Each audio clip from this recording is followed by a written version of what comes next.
Hello friends, આજે આપણે diabetes, BP અને જે લોકોને વજન ઉતારવું હોય એ માટે ખાસ મેથી, ચણા અને લસણનું આપણે અથાણું બનાવીશું।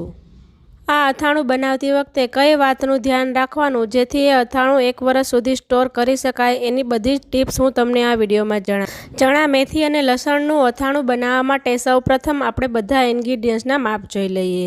તો મેં અહીં બ્લુ કલરનો કપ છે જે મોટો આવે છે એ 1 કપ ભરી બ્લેક કલરના ચણા લીધા છે જે ઘરના ઓર્ગેનિક દેશી ચણા છે અને સાથે એનાથી અડધા માપનું એટલે કે અડધા કપ જેટલી મેં મેથી લીધી છે। તો અહીં ચણા કરતાં મેથીનું માપ અડધું લેવાનું છે। અહીં તમે બ્લેકને બદલે વ્હાઇટ કલરના કાબુલી ચણા આવે છે એનો ઉપયોગ પણ કરી શકો છો, પણ એના કરતાં બ્લેક ચણાનું અથાણું સારું બને છે। હવે બંને વસ્તુને આપણે બાઉલમાં ટ્રાન્સફર કરી લઈએ। હવે ચણા અને મેથીમાં પાણી એડ કરી અને સારી રીતે 2 થી 3 પાણીમાં હાથની મદદથી મસળી અને ધોઈ લઈશું અને જો ચણા કે મેથીમાં કાંઈ પણ કચરો કે ખરાબ બી હશે તો એ દૂર કરી લઈશું જેથી આપણું અથાણું આખું વર્ષ સુધી સારી રીતે સ્ટોર કરી અને રાખી શકાય। આ ચણા, મેથી અને લસણનું અથાણું બનાવવા માટે મેં એક પણ પાર્ટ કટ નથી કર્યો જેથી જે બિગિનર્સ છે એટલે કે પહેલીવાર જે અથાણું બનાવતા હોય એને સારી રીતે સમજ પડે।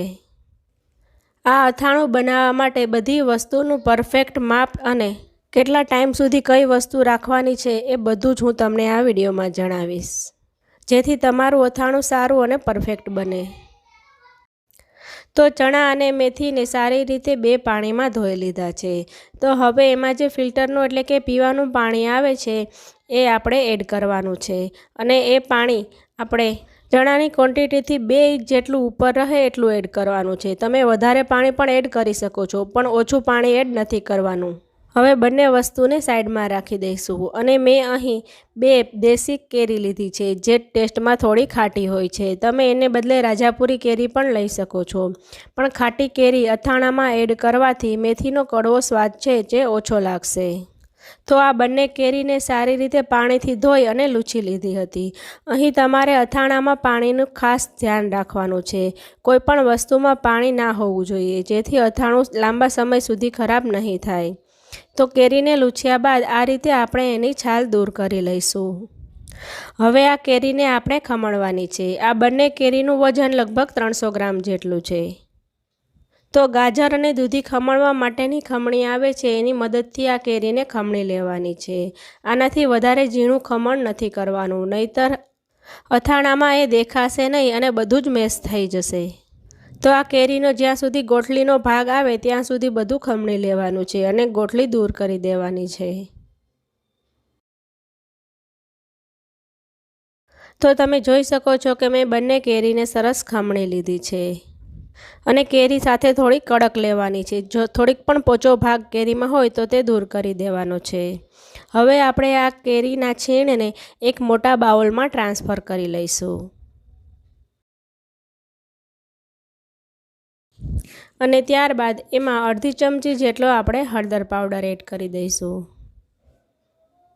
અને સાથે 1 ચમચી જેટલું મીઠું એડ કરી દઈશું। અહીં તમે જેટલી કેરી લીધી હોય એ પ્રમાણે એટલે કે સ્વાદ પ્રમાણે નમક એડ કરવું।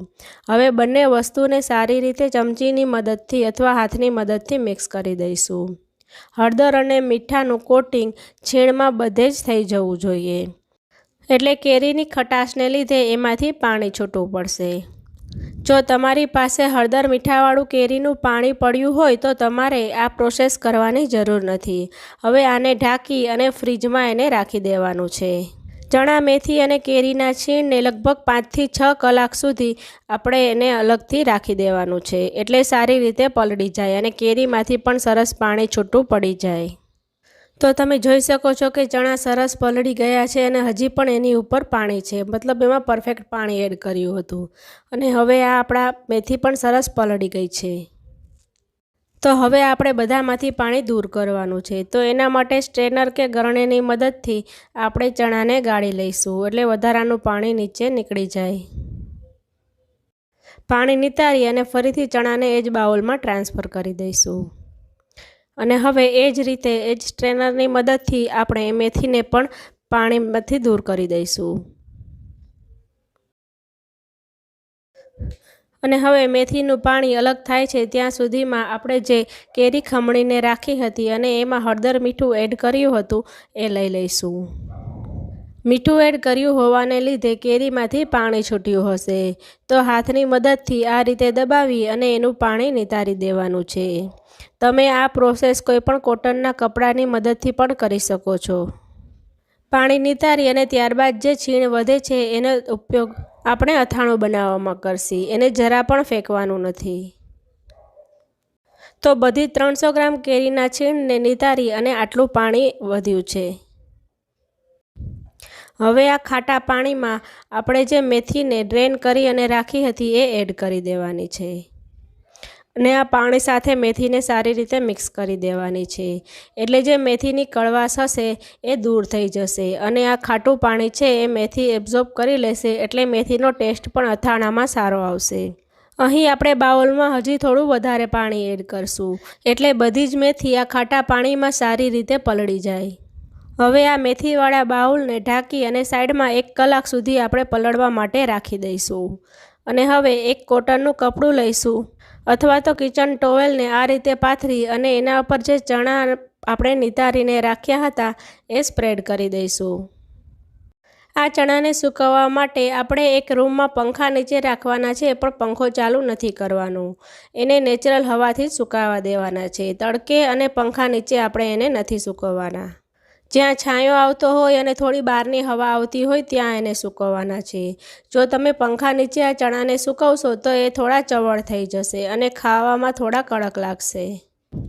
જો તમારા ચણા થોડા વધારે ભીના હોય તો આ કાપડની નીચે તમે છાપું કે કોઈ પણ કાગળ રાખી અને ત્યારબાદ સૂકવી શકો છો.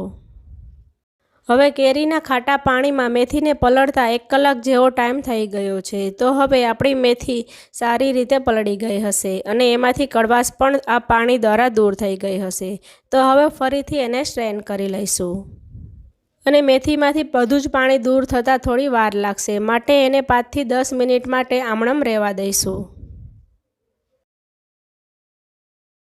તો લગભગ 8 થી 10 મિનિટ પછી મેથીમાંથી બધું જ પાણી દૂર થઈ ગયું છે.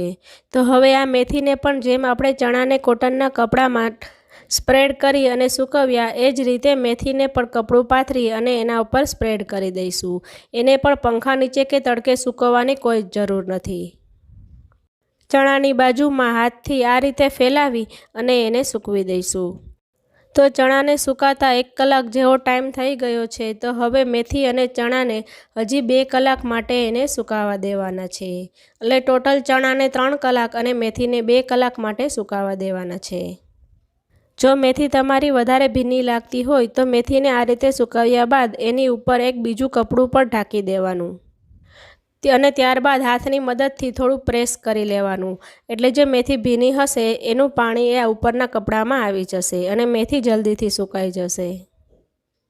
તો હવે આ બંને વસ્તુ 2 કલાક માટે સુકાય છે ત્યાં સુધીમાં આપણે આગળની પ્રોસેસ કરી લઈએ. તો અહીં આ અથાણામાં આપણે લસણ પણ એડ કરવાના છીએ. તો જેટલા માપથી એટલે કે જે કપથી ચણા લીધા એ જ કપથી 1 કપ જેટલું મેં અહીં લસણ લીધું છે. આ લસણ થોડું મોટું છે એટલે આપણે હવે એને કટકા કરી અને થોડું નાનું કરી દઈશું. આ લસણ તમારે ફ્રેશ રસવાળું અને સારા સ્વાદવાળું હોય એવું લેવાનું છે. સૂકું લસણ જરા પણ નથી લેવાનું. એનો ટેસ્ટ અથાણામાં સારો નહીં આવે. અને જો ઘરમાં કોઈ વ્યક્તિને બીપી હોય એના માટે તો આ અથાણું વરદાનરૂપ છે. એને આમ પણ લોહીને પાતળું કરવા માટે લસણ ખાવાનું જ હોય છે. તો એમનેમ લસણ ના ભાવતું હોય તો આ રીતે ચણા મેથી અને લસણનું અથાણું કરી અને એને ખવડાવી શકાય છે.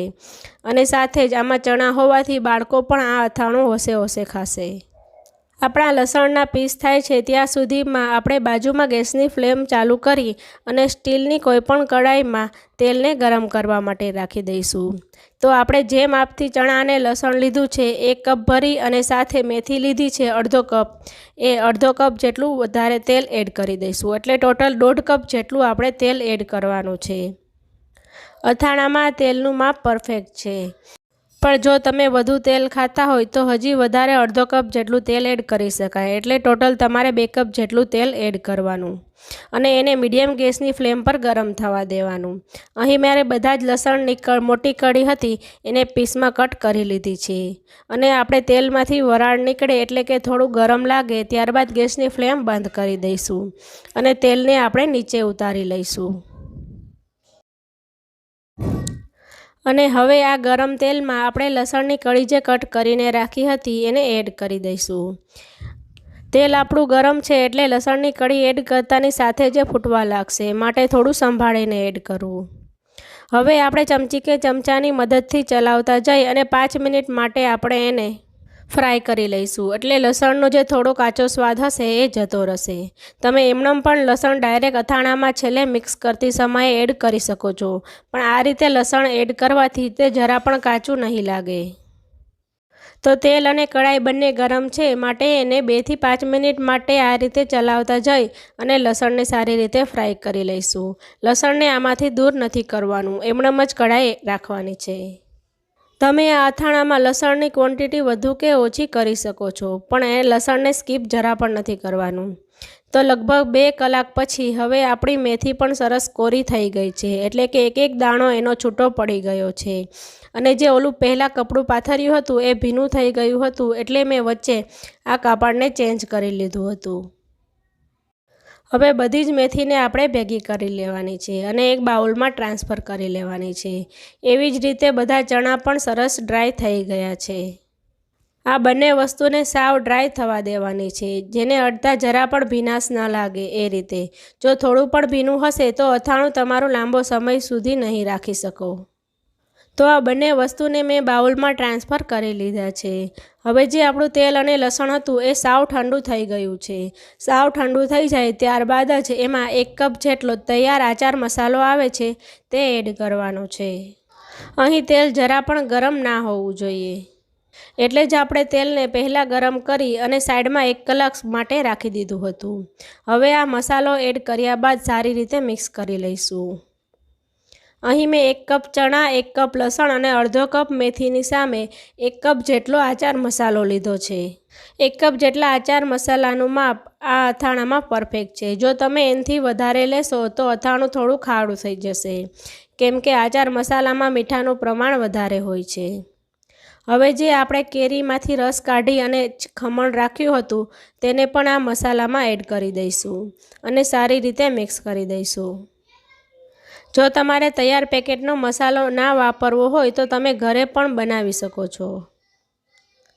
અને કેરી સારી રીતે મિક્સ થઈ જાય ત્યારબાદ જે આપણે ડ્રાય કરી અને મેથીને ચણા રાખ્યા છે એને પણ આમાં એડ કરી દેવાનું અને એને પણ સારી રીતે મિક્સ કરી દેવાનું।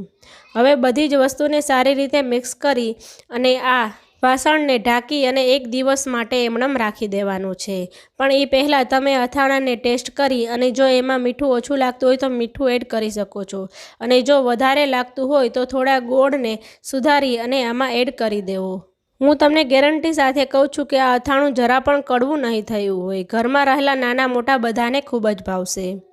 કાચની મોટી જારમાં આ અથાણાને ભરી અને જો તેલ ઓછું લાગતું હોય તો અથાણું ડૂબે એટલું તેલ ગરમ કરી એડ કરી અને ત્યારબાદ એને 2 વર્ષ સુધી સ્ટોર કરી અને રાખી શકો છો।